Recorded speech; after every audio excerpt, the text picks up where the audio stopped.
अध्यक्ष आदरणीय करण सिंह जी हमारे बीच में पहुंचे हैं, वो भी सम्मान प्राप्त करें भीम आर्मी से। और जो भी कार्यकर्ता हमारे भाई भीम आर्मी से पहुंचे हैं जिनका मैं नाम नहीं जानता, कृपया करके वो भी आए। और भाई हमारे अध्यक्ष जी माला का स्वागत करें अध्यक्ष जी का भी। और मैं आमंत्रित करना चाहूंगा अपने बड़े भाई युवा शक्ति आदरणीय राष्ट्रीय अध्यक्ष जी का अभिनंदन देगा।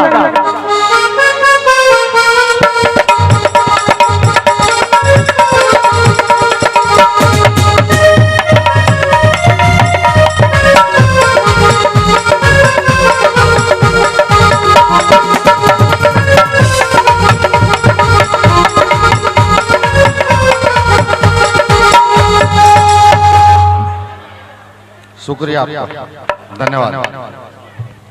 बोलिए संत शिरोमणि सतगुरु रविदास जी महाराज की। संत शिरोमणि सतगुरु रविदास जी महाराज की। स्वामी समनदास जी महाराज की। स्वामी समनदास जी महाराज की। एक बात सबसे पहले कहूं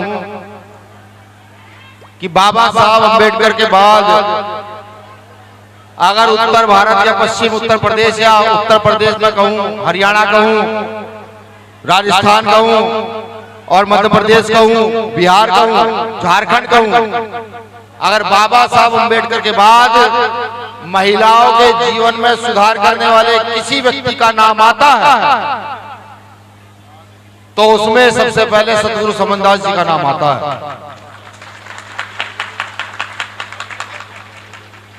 इसका कारण यह है,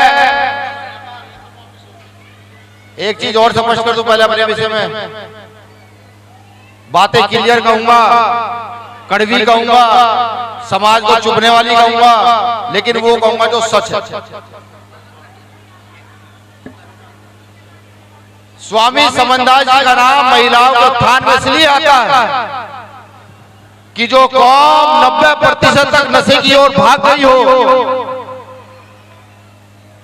जिस कौम ने नशे को अपना घर समझ लिया हो, उस कौम को नशे से कोई उबारने वाले इस देश में, जहां तक मैंने पढ़ा है, इस 21वीं सदी में नशे को दूर करने वाले स्वामी समनदास जी महाराज, उन्होंने लाखों करोड़ लोगों का नशा छुड़वाने का काम किया। और जब उन्होंने नशा छोड़ा तो आपके जीवन में उजाला हुआ, आपके घर में अच्छी रोटी बनने लगी, आप अच्छे कपड़े पहनने लगे। अधिकार तो बाबा साहब देकर के गए, लेकिन जब सुबह उठा करो गुरु रविदास जी का नाम लिया करो, डॉक्टर अम्बेडकर का नाम लिया करो, तो स्वामी समनदास जी का नाम उसके साथ साथ जरूर लिया करो। साथियों, आज माननीय गुरु ब्रह्मचारी जी ने इतना भव्य कार्यक्रम आयोजित कराया। मुझे लगता है कि मेरा भी इतनी हैसियत नहीं मैं गुरु जी का नाम लेकर उन्हें कह सकूं। सबसे महत्वपूर्ण बात, संत शिरोमणि सतगुरु रविदास जी की प्रतिमा व संत स्वामी समनदास जी की प्रतिमा को यहाँ स्थापित करने का काम किया।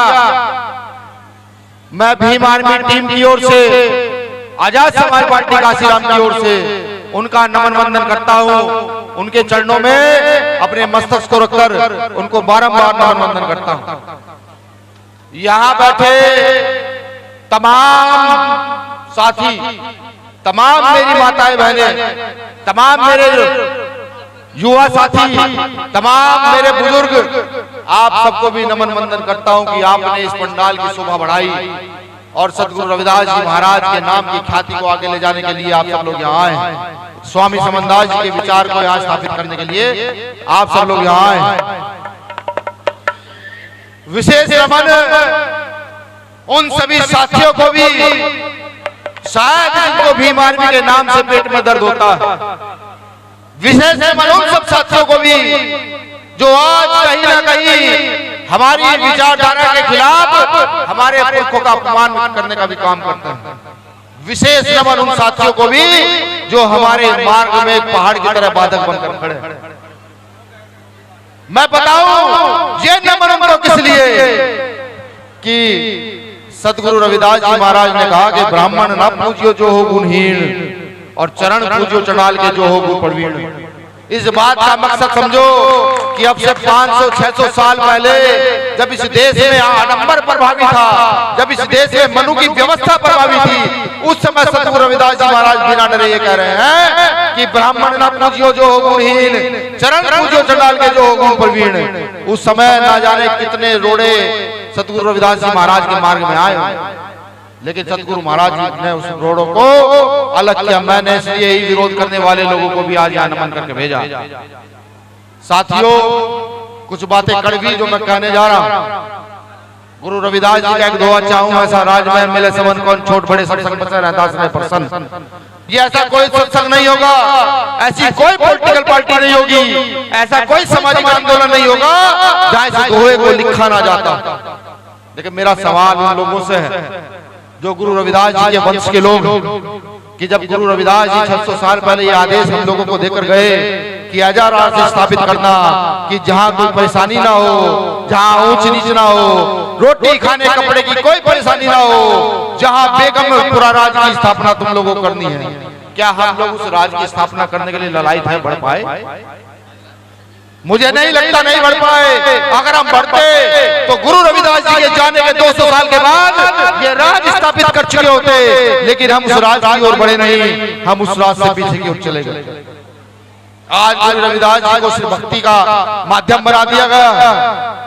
मैंने पहले कहा जैसे गुरु समझदार जी ने भक्ति का आंदोलन नहीं चलाया, गुरु समझदार जी ने जो चलाया तो सामाजिक सुधार का आंदोलन चलाया, गुरु समझदार जी ने चलाया तो न्याय के ऊपर आधारित सत्ता कैसे स्थापित हो उसका आंदोलन चलाया। गुरु समझदार जी को सही से पढ़ने का काम आप सब लोग करें। यही आंदोलन चलाया तो यही आंदोलन सतगुरु रविदास जी ने चलाया। आपके समाज सुधार का आंदोलन चलाया, आपको नई व्यवस्था में खड़े होने का आंदोलन चलाया। अपनी वाणी के माध्यम से वो बार बार क्या कर गए कि व्यवस्था स्थापित करो जहां गरीब शोषित वंचित अपने अधिकारों के लिए खड़ा हो। लेकिन अफसोस, जिस व्यवस्था को तेजी से स्थापित होना था वो व्यवस्था उस तेजी से स्थापित हो नहीं पाई।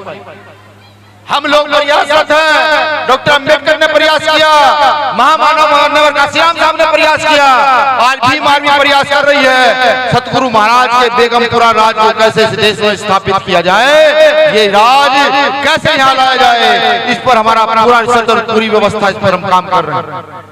मैं आपसे भी निवेदन करता हूं कि इस राज को स्थापित करने के लिए आपने सबको मौके देख लिए, एक बार भीम आर्मी के लोगों के कंधे को मजबूत करने का काम कर।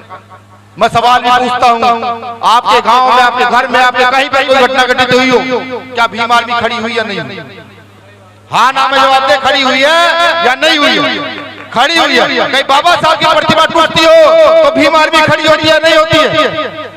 कहीं सतगुरु रविदास जी का अपमान किया जाता हो वहां भीम आर्मी खड़ी होती है नहीं होती है?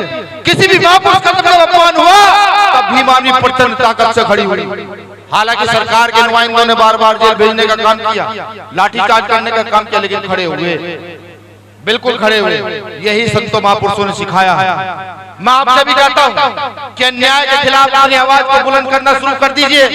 अगर अन्याय के खिलाफ हम आवाज बुलंद नहीं कर सकते तो हमें गुरु रविदास जी के वंशजों ने अनुयायी कहने का अधिकार बिल्कुल नहीं। अगर अन्याय के खिलाफ आवाज बुलंद नहीं कर सकते तो हमें स्वामी समनदास जी के अनुयायी कहलाने का अधिकार बिल्कुल नहीं है। ये बातें बुरी हो सकती हैं, कड़वी हो सकती हैं, लेकिन यही सत्यता है। इसको जितनी जल्दी आत्मसात कर लो, इस व्यवस्था को जितनी जल्दी, जो मैंने कहा इसको जितनी जल्दी मान लो और इस पर काम करना शुरू कर दो तो व्यवस्था बदलेगी। रात में एक सत्संग में गया मुजफ्फरनगर, ना जाने कितनी माताएं बहनें बुजुर्ग वहां पर थे, लेकिन जब सत्संग में घुसा और आश्रम के अंदर पहला कदम रखा तो पहला कदम मेरा कीचड़ पर पड़ा। कीचड़ पर पहला कदम पड़ा तो लगा कि अभी हम व्यवस्था से बहुत दूर के लोग हैं, अभी व्यवस्था नहीं कर पा रहे। अब देखिए ये क्षेत्र हमारा, ये मजबूत क्षेत्र, मैं जब यहाँ उतरा यहाँ पर भी पहला कदम मेरा कीचड़ पर पड़ा। पहला कदम कीचड़ पर, इसको समझने का प्रयास कीजिए। जिन संत महापुरुष में इस देश के क्या पूरे विश्व के लाखों करोड़ों लोग अपनी आस्था रखते हो, विश्व का कोई देश ऐसा ना हो जहां गुरु रविदास को मानने वाले लोग न रहते हो, और हम अपने आश्रमों की सही व्यवस्था भी ना कर पा रहे हो। बाबा साहब अम्बेडकर समझे गुरु रविदास जी की पीड़ा क्या थी। बाबा साहब अम्बेडकर ने समझा और इस देश में संविधान में मौलिक अधिकार दिए और उनमें लिखा समानता का अधिकार, स्वतंत्रता का अधिकार, आर्थिक समानता का अधिकार लिखा उस मौलिक अधिकारों में बाबा साहब अम्बेडकर। अब उस अधिकारों को जानते हुए, उस अधिकारों की व्यवस्था को आगे बढ़ाते हुए आप जो है इस देश की व्यवस्था को पलटने का काम करें। आज हम सतगुरु रविदास जी महाराज के प्रचार के लिए सत्संग जोड़ाते हैं। अगर हम पर 2 लाख रुपए ना हो तो हम सत्संग नहीं कर पाएंगे। अगर हम पर 50,000 रुपए ना हो तो हमारे संत महापुरुष खड़े होकर वाणी भी नहीं कह पाएंगे। और आप व्यवस्था परिवर्तन करते हैं, सत्ता परिवर्तन कर देते हैं, तो सिर्फ शिक्षा मंत्री के एक साइन से सतगुरु रविदास जी का जीवन चरित्र किताबों में लागू किया जा सकता है कि सतगुरु रविदास जी को किताबों में पढ़ाया जाए। तब इतने प्रयास की जरूरत नहीं पड़ी। उसका माध्यम बाबा साहब अम्बेडकर देकर के गए, गुरु जी की व्यवस्था पर देकर के गए। हम नहीं मानने के लिए तैयार। अभी मैं एक सत्संग में गया, मुझे कहा वहां जाते ही कि यहाँ कोई राजनीतिक बात नहीं होगी, कोटा का सत्संग था। हमारे साथी भीड़ पड़े, हमने कहा नहीं, भिड़ने की जरूरत नहीं है, बिल्कुल जरूरत नहीं है। हमने माइक पकड़ा, गुरु जी का दोहा कहा, हमने कहा कि हम राजनीतिक बात नहीं करते। ये आदेश सतगुरु संत श्रोमणी सतगुरु रविदास जी महाराज 750 साल पहले हम जैसे लोगों को देकर गए थे कि है मेरे वंश के लोगों, आगे बढ़कर इस देश की व्यवस्था को बदलना, इस देश में बेगमपुरा राज स्थापित करना और उस राज को स्थापित करने के लिए हम लोग प्रयास करते हैं। मैं राजनीतिक बात नहीं करता।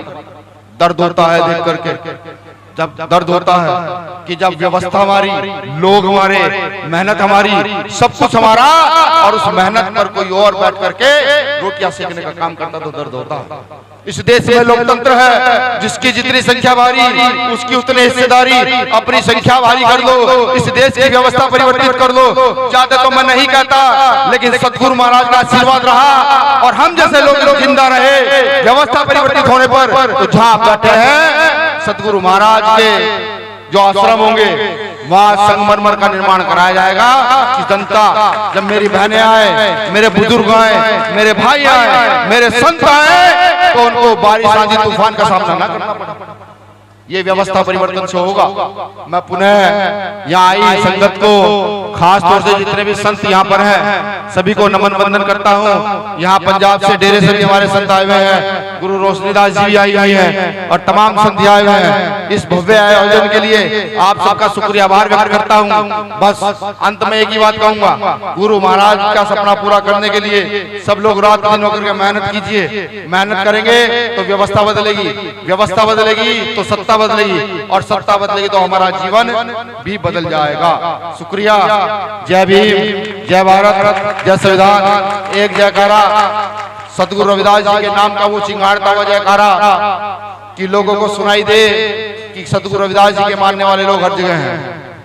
संत शिरोमणि सतगुरु रविदास जी महाराज की, संत शिरोमणि सतगुरु रविदास जी महाराज की, स्वामी समनदास जी महाराज की, स्वामी समनदास जी महाराज की।